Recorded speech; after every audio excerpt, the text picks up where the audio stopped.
Bonjour et bienvenue à l'émission La Parole vivante. Cette émission où est-ce qu'on prend la Bible et on découvre qui est Dieu et quel est son plan extraordinaire pour nous. Aujourd'hui, on a une émission fort intéressante et notre invité, c'est Carl Tremblay. Salut Carl. Bonjour. Ça va bien aujourd'hui? Oui, ça va bien. Formidable. Toi, tu es pasteur à quel endroit? À l'Église, la Bible parle de Sainte-Foy, ici à Québec. OK, d'accord. Ça fait combien d'années? Je te dirais, ça fait 6 ans qu'on est déménagé ici à Québec. Environ 7 ans que je m'occupe de cette église-là, oui. Ah, OK, génial. Aujourd'hui, on parle d'un sujet fort intéressant, la joie. Oui, la joie. On va parcourir différents angles, comment regarder ça et tout ça. Mais avant, lisons un texte et puis après ça, on plongera directement dans le sujet. Donc, à la maison, j'aimerais vous inviter à prendre vos Bibles, si vous en avez une, et de tourner avec moi dans Romains au chapitre 5. Romains 5, et nous allons commencer à lire à partir du verset 1.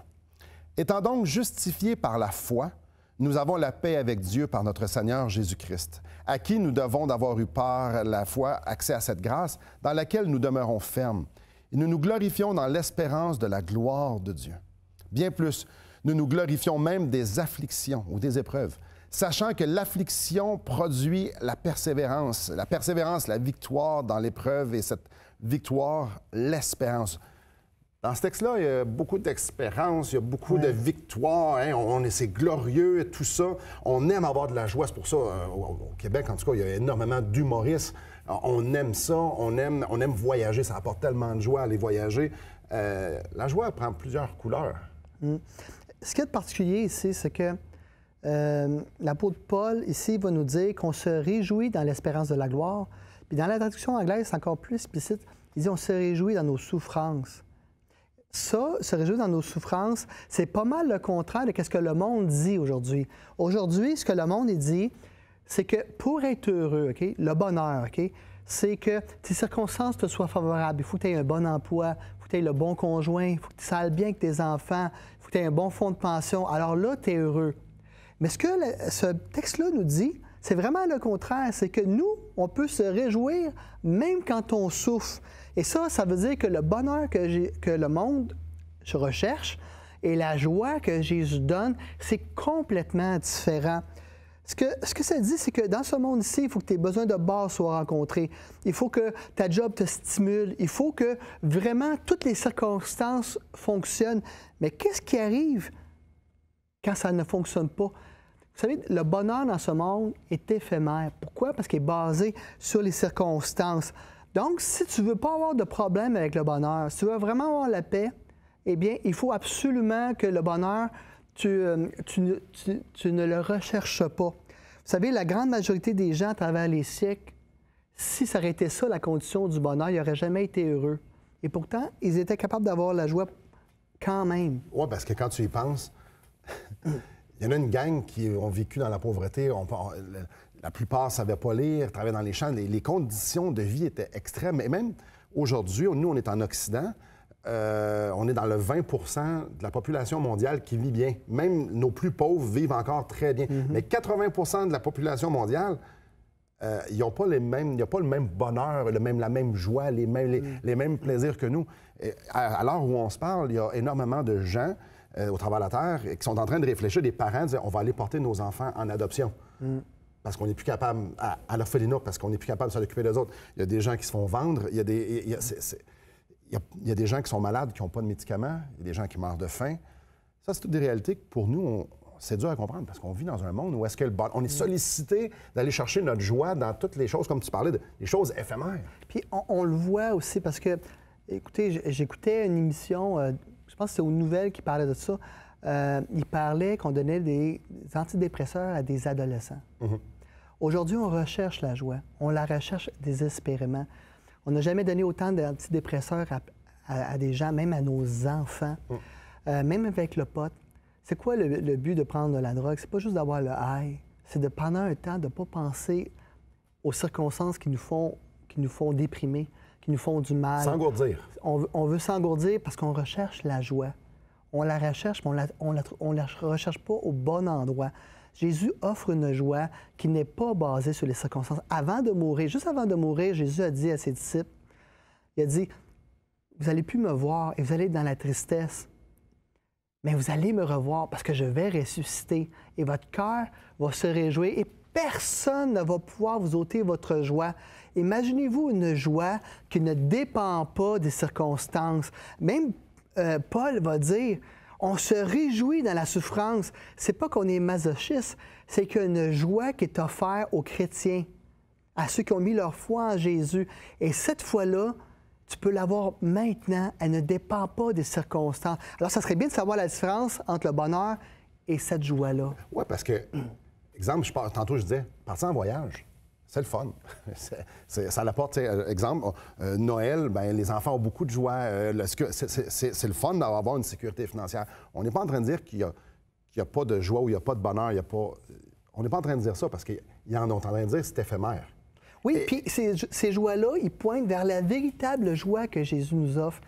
C'est comme des insignes, c'est comme des pancartes sur l'autoroute qui disent « Voici vers où pointe cette joie-là. » Tu vis un moment de joie quand tu as tes enfants, à Noël, quand tu as un nouvel emploi, mais ça te pointe à la véritable joie qu'on va avoir quand on va rencontrer Jésus face à face. Donc, c'est comme un peu une entrée, comme on va au restaurant. Oui, c'est un avant-goût. C'est un avant-goût, exactement, avant le repas principal. Tout à fait.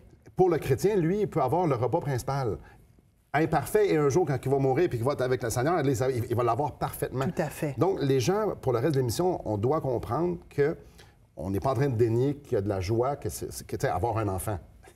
Non, en fait, cette joie-là pointe à la véritable joie. Mais elle est éphémère. Si tu n'as pas Jésus-Christ, ben un jour, ton enfant ne fera pas ses nuits, il va avoir des coliques, il va être adolescent. Et la joie de l'enfant, parfois, on fait... L'enfant peut mourir.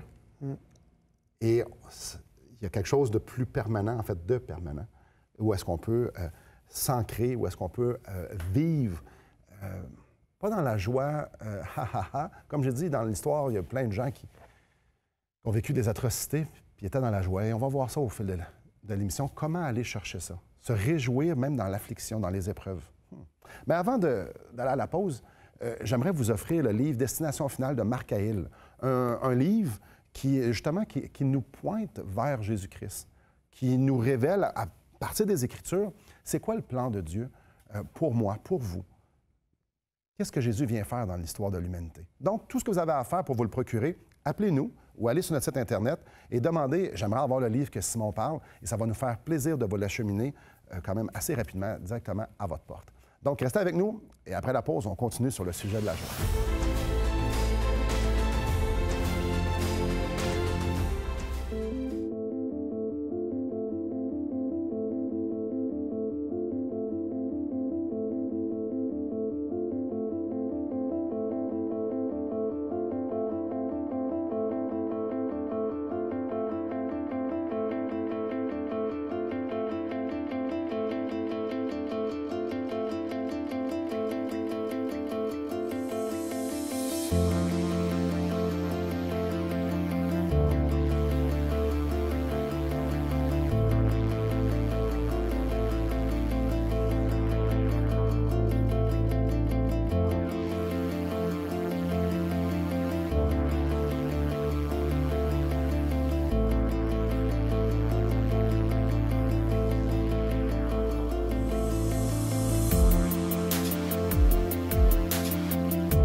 Bonjour à vous, ou rebonjour plutôt.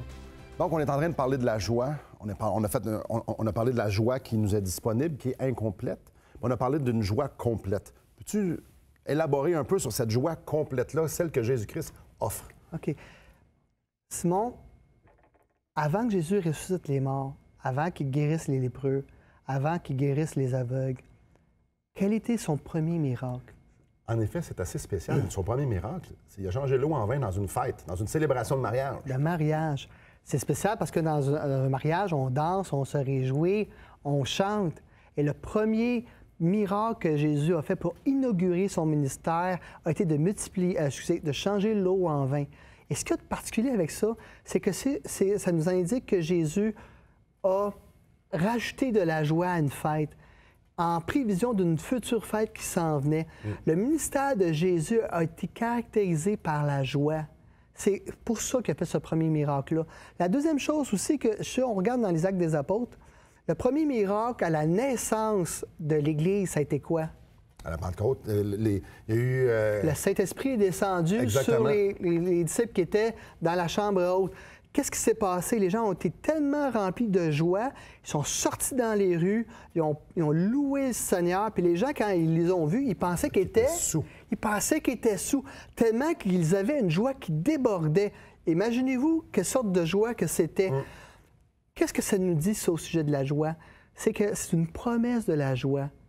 Jésus nous dit, quand tu me rencontres, je te promets la joie, parce que ça pointe à un événement futur qui s'appelle les noces de l'agneau. Quand Jésus va revenir sur la terre, quand il va y avoir un nouveau ciel et une nouvelle terre, il va y avoir des noces. Jésus va se marier avec son épouse. C'est quoi l'épouse? C'est l'Église, c'est la communauté des gens qui ont mis leur confiance, leur foi en lui.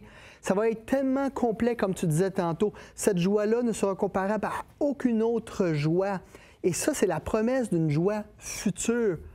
Mais la bonne nouvelle, c'est que cette joie-là peut être la tienne maintenant. On est en train de parler d'une joie complète, une joie qui, en dépit des circonstances. Tout à fait. Quand Jésus est en train de souffrir lors de sa passion, il avait cette paix-là et cette joie-là. Donc, une joie qui transcende quelconque circonstance. Souvent, les gens vont... J'entends ça, et avec raison, avec comment que souvent les églises ont démontré que Dieu est austère. Souvent, là, il va y avoir des cultes d'adoration austères, des rituels austères. Pourtant, Dieu, c'est un Dieu de joie. De joie. Et souvent, on va voir Jésus, on va percevoir Jésus d'une façon austère. Je reviens au premier miracle. Oui, tout à fait. C'était le party, là. C'était le party. C'était le party. Jésus dit, OK, mais moi, je vais vous aider à continuer le party. Souvent, on oublie ça. Et on est fait aussi à l'image de Dieu. C'est-à-dire que ce sentiment-là de joie, cette euphorie-là, ce sentiment de bien-être-là, ce feeling qu'on se sent bien, ça, là, Dieu veut qu'on l'ait. Dieu l'a.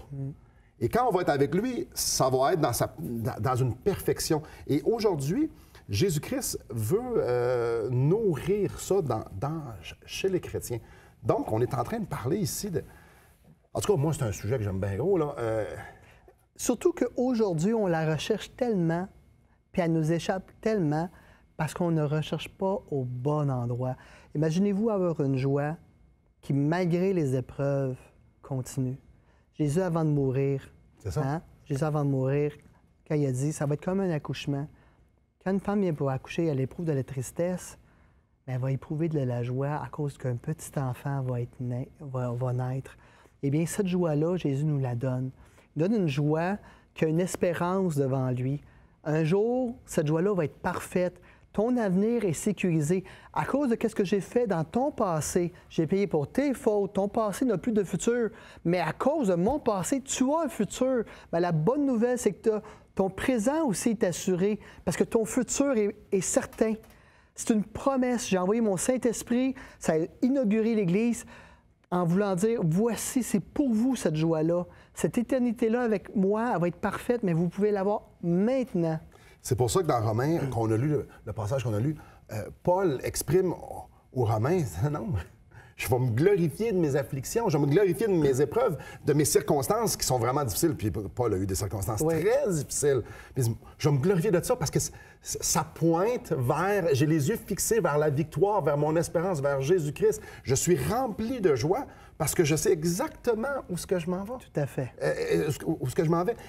Paul était convaincu, pour plein de raisons, que ce qui s'en venait en avant, là, était infiniment supérieur à ce qu'il pouvait avoir là. Et Tout à fait. cette assurance-là lui procurait une joie maintenant. Donc, oui, une joie future, puis on l'espère, mais une joie maintenant à cause du futur. Oui, tout à fait. Donc, rien n'empêche de pouvoir profiter et de se réjouir. Exemple, on revient encore à ça, de la naissance d'un enfant, c'est génial. Mais quand la tempête va gronder, et tu sais, je ne veux pas être fataliste, je ne veux pas porter de mauvaises nouvelles, mais on va tous mourir. Quand on peut quand même avoir de la joie, parce que je sais ce qui s'en vient. Je peux perdre un enfant, peut-être qu'à la maison, il y a des gens qui ont perdu un enfant, ils me disent « Hey, tu ne sais pas de quoi tu parles. Hey, » Peut-être qu'il y en a qui ont vécu des souffrances par des injustices. On peut avoir de la joie, et c'est cette joie-là qu'on est en train de parler. Et probablement qu'à la maison, ils disent « De quoi ils sont en train de parler? Ils ne sont pas dans mes souliers. Ouais. » Moi, ce que j'aimerais dire aux gens, c'est ben oui, on est dans vos souliers. J'ai peut-être pas vécu exactement ce que vous avez vécu, mais les gens que vous voyez à cette émission-là passer, Carl, moi, on a tous souffert. Et ce qu'on est en train de vous parler, ce qu'on veut vous communiquer, ce que la Bible dit, c'est Jésus-Christ offre une joie extraordinaire. Une joie en dépit des circonstances de ce que vous êtes en train de faire. Tout ce qu'on doit faire, c'est d'arrêter de chercher la joie où est-ce que Stéphane est, puis d'aller directement à lui, de pouvoir avoir la même assurance que Paul avait. Cette assurance que ce qui s'en vient, c'est extraordinaire et je peux commencer à le vivre maintenant. Je m'arrête un instant parce qu'il faut aller à la pause. Mais avant d'aller à la pause, j'aimerais vous offrir le livre, pas le livre. Ça, c'est un film. Le film de Jésus selon l'Évangile de Jean. Donc, un film, tout ce que vous avez à faire, c'est de contacter avec nous, de dire « J'aimerais avoir le film que Simon parle et ça va nous faire plaisir de vous l'acheminer. » Être dans la joie. Être dans la joie en dépit des circonstances. Être dans la joie, celle que Jésus donne. Après la pause, on continue de parler.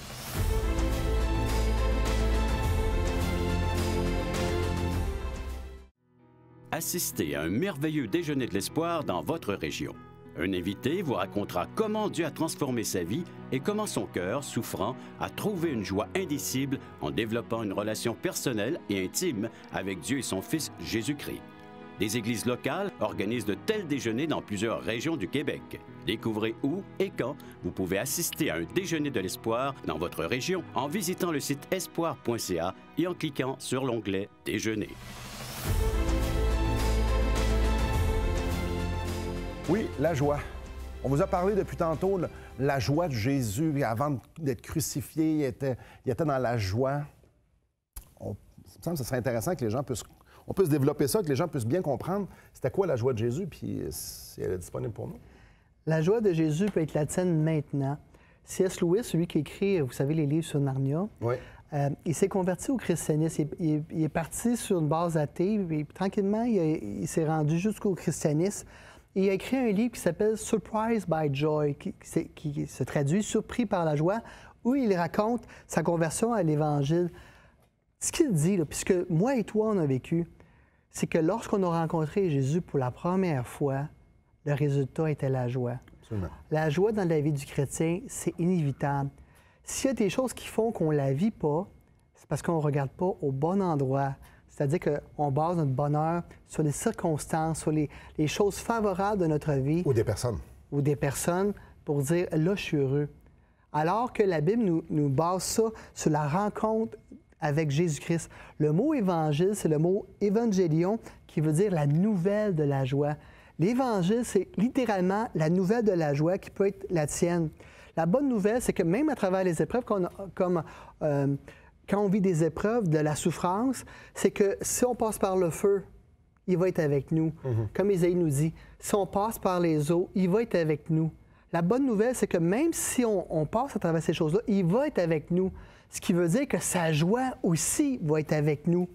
Et on voit qu'alors que tout pouvait mal aller dans notre vie, si on lui fait confiance, on sait qu'il va venir et qu'il va nous en sortir.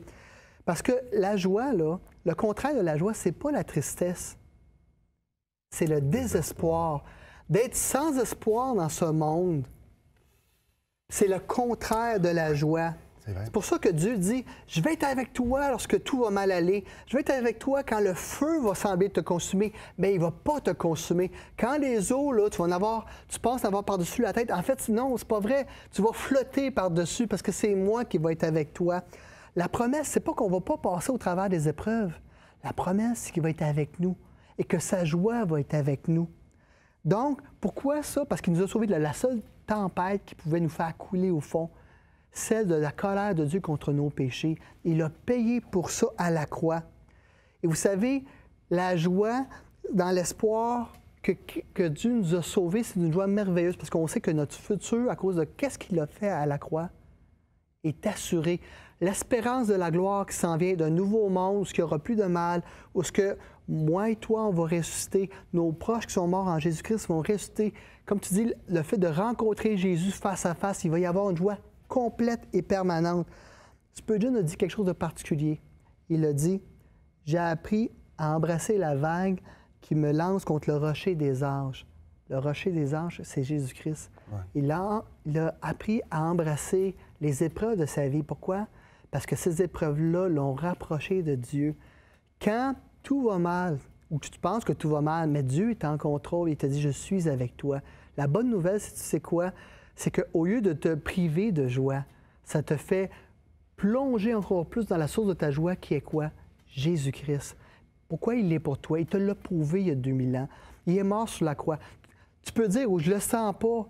C'est pas parce que tu le sens pas, tu dois prendre une preuve historique. Il te l'a prouvé, ton calendrier te le dit.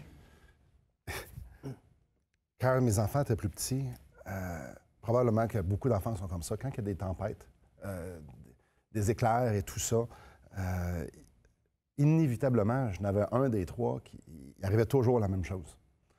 Et puis, mais juste avant de continuer l'histoire, je reviens. Ce même enfant-là aimait beaucoup les cadeaux, aimait beaucoup les surprises. Il aimait s'exclamer, il aimait au déballer, puis il aimait tout ça. Puis, je reviens à mon histoire. Tempête, éclair, tonnerre. Inévitablement, on entendait. Ouais. Il s'en venait. Il s'en venait quoi? Ce qu'il venait pour me dire, est-ce que j'ai un cadeau, papa? Est-ce qu'il s'en venait me dire, papa, j'aimerais ça qu'on peut s'ouvrir des cadeaux? Est-ce que c'est ça qu'il disait? Non. Il dit, papa et maman, est-ce que je peux venir dormir entre vous deux? Inévitablement. Puis là, il venait se coller, là, puis c'est comme s'il pouvait rentrer dans le ventre de ma femme. Il l'aurait fait, il se recolle entre nous deux, là, puis là, il se rendormait en sécurité. Les cadeaux qui sont une grande source de joie, c'est pas de ça qu'il avait besoin. Ce qu'il avait besoin, c'est de venir. Et souvent, en tant que chrétien, on a de la difficulté à voir, même les gens, attends un petit peu, là. Si tu as une circonstance qui est vraie et qui est difficile, la seule chose à faire, c'est d'aller se coller sur papa. Que lui, il suscite cette joie-là. Et cette paix-là, donc, un peu comme Spurgeon disait, je vais aller me coller, même si ça fait mal, je vais aller me coller sur le rocher, je vais aller me coller sur Jésus. Je sais que Jésus va me communiquer ce qui est nécessaire pour passer au travers de cette épreuve-là. Ce qu'on a besoin dans la vie, c'est d'être collé. Ce qu'on a besoin, c'est d'être unis à Dieu, de pouvoir déguster cette proximité-là. Et ça... Ce qui manque le plus aux gens, c'est la joie. Oui. Même chez les chrétiens. Absolument. Parce qu'on est dans un monde où ce qu'on nous promet la joie. Regarde les publicités qui te vendent n'importe quoi. Il y en a plein de cadeaux. Puis c'est tout le temps des gens heureux. Oui. Je sais pas si tu as remarqué, hein? Clairement. Et la beauté, là, c'est que cette joie-là, là, tu peux l'avoir maintenant. Oui. Et c'est justement, ça commence avec cette décision-là de pouvoir saisir ce que Jésus est venu faire. Nous, on vit dans l'illusion que tout va bien. Mais c'est une illusion. La preuve, c'est qu'on court après cette joie-là. La preuve, c'est qu'on va mourir. La preuve, c'est qu'il y a tellement d'injustice. Donc, pour nous, c'est de dire un instant, là, Jésus est venu justement pour me délivrer, pour que je puisse être lucide face à ma situation, et dire, attends un petit peu, là, je m'en viens te délivrer de ton désespoir pour te donner une vraie joie, te donner un vrai espoir. Et ce que les gens, on doit saisir, c'est de dire, attends un instant, là, est-ce que moi, je la veux, ça? Parce qu'il y a une question d'abandon puis une question de saisir. Question d'abandon et question de saisir. L'abandon de dire je vais moi-même me débrouiller moi-même. Je vais moi-même essayer de trouver ma joie.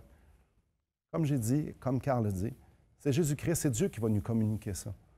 La première chose qu'on doit faire, c'est d'aller à lui. Pour pouvoir aller se réfugier à lui. En dépit des circonstances, que ça allait mal ou que ça allait bien, ça n'a pas d'importance. C'est de vouloir, moi, j'arrête de chercher. Tout ce que je veux, c'est Jésus-Christ. Je veux la joie qui vient de lui. Et ma question, avant d'aller à la pause, c'est, est-ce que vous l'avez, cette joie-là?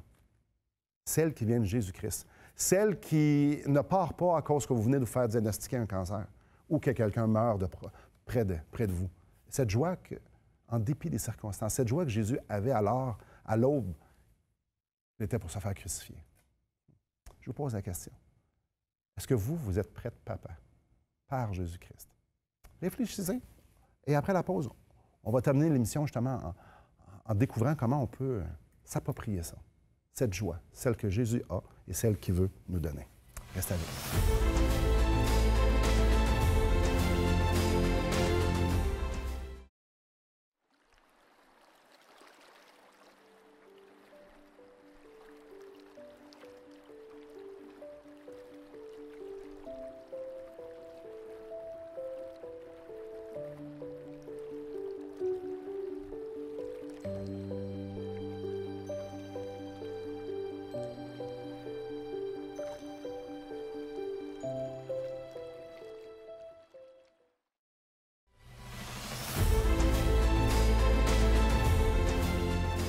Bonjour. Carl, la joie de Jésus.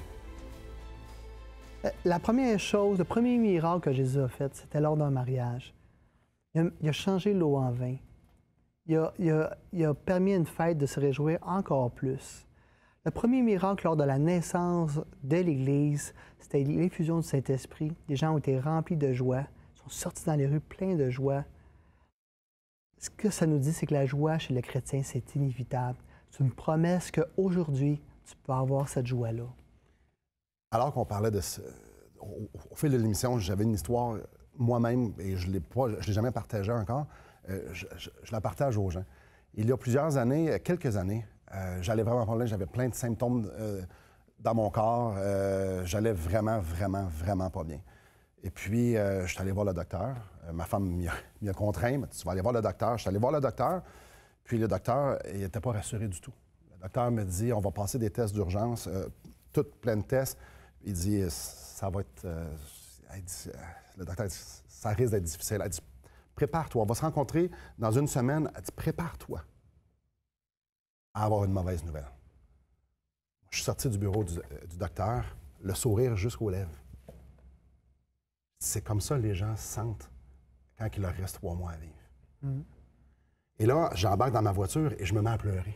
Et pleurer, et pleurer. J'étais tellement dans la joie. Et je me suis dit, je rencontre mon Sauveur bientôt. Mm. C'était ma première réaction. Ah ouais. Voyez-vous, ce qui me submergeait, c'était Jésus-Christ. Ma joie de lui appartenir. Pourquoi? Parce qu'il y a 22 ans, j'ai mis ma confiance en lui. J'ai dit, sauve-moi de mes péchés. Et il m'a donné cette joie-là. Et alors, à l'aube que je croyais que j'étais pour mourir, la seule chose qui venait en tête, c'est, j'ai hâte de te voir. Cette joie-là est disponible pour vous. Tout ce que vous avez à faire, c'est mettre votre confiance en Jésus-Christ, de dire, sauve-moi, je veux ta vie. Merci beaucoup, Carl. Merci beaucoup à vous. Mettez votre foi en Jésus-Christ. Il vous aime. Que le Seigneur vous bénisse.